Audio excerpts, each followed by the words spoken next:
Pascual nagsalita sa pagkakahawig nila ni Emmanuel Bacosa Pacquiao, ang anak ni Manny Pacquiao na isa ring boxer na sumusunod sa yapak ng kanyang ama.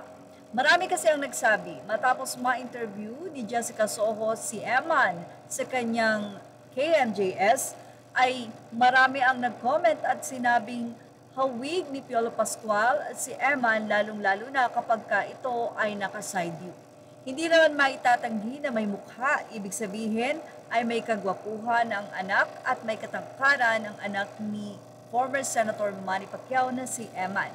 Ayon kay Piolo Pascual, na-meet niya ng personal si Eman at masasabi niya na ito ay napalaki ng maayos at napaka-God-fearing na tao. Si Eman Pacquiao ay pinanganak noong January 2, 2004. Anyway, sa naging interview nga ni Jessica Soho kay Eman ay maraming nalaman ang tao.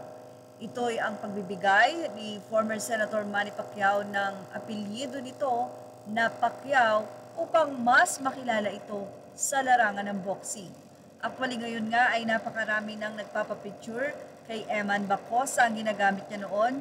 Ngayon nga po ay ginagamit niya na ang Eman Bacosa Pacquiao. Isa sa reason kung bakit gusto ni Eman na magpursige bilang isang boksingero ay upang ma-retain or ma-regain ang nawala na dignidad ng kanyang ina dahil ang kanyang ina daw ay sobrang napakabuting tao.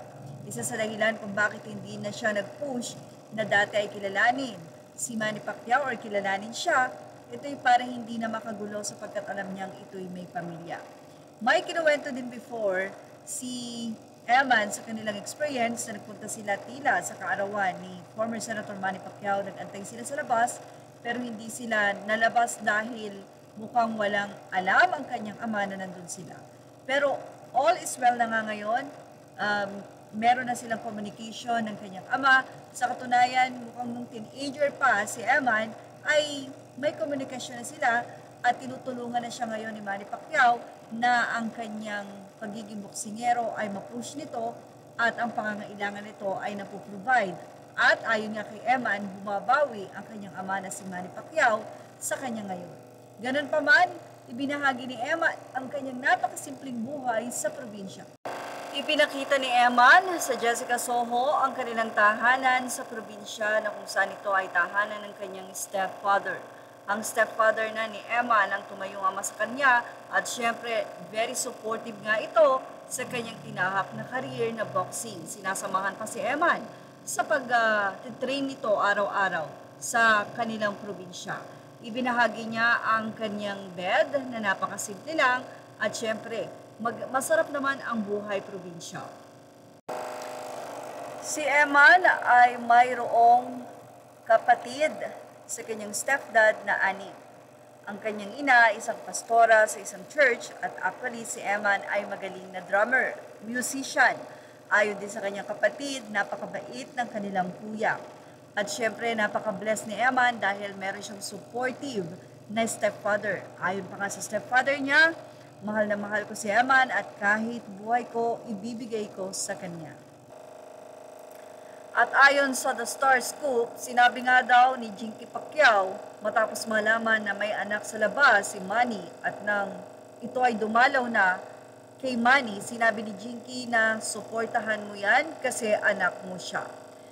Well, makikita naman na ngayon ay okay na, pumayag na of course ang family ni Manny Pacquiao sa interview. Ibig sabihin nito ay may mga itatanong kay Eman, may mga revelasyon. The fact na nagkaroon na ng interview sa KMJS, ibig sabihin ay maayos ang pamilya ni Eman at ni Manny Pacquiao. At syempre, hindi maikakaila na mukhang si Eman Pacquiao ang talagang susunod sa yapak ng kanyang ama bilang champion. At yan ang ating showbiz top update. Images are all credit to the rightful owners. Please like, share, and subscribe.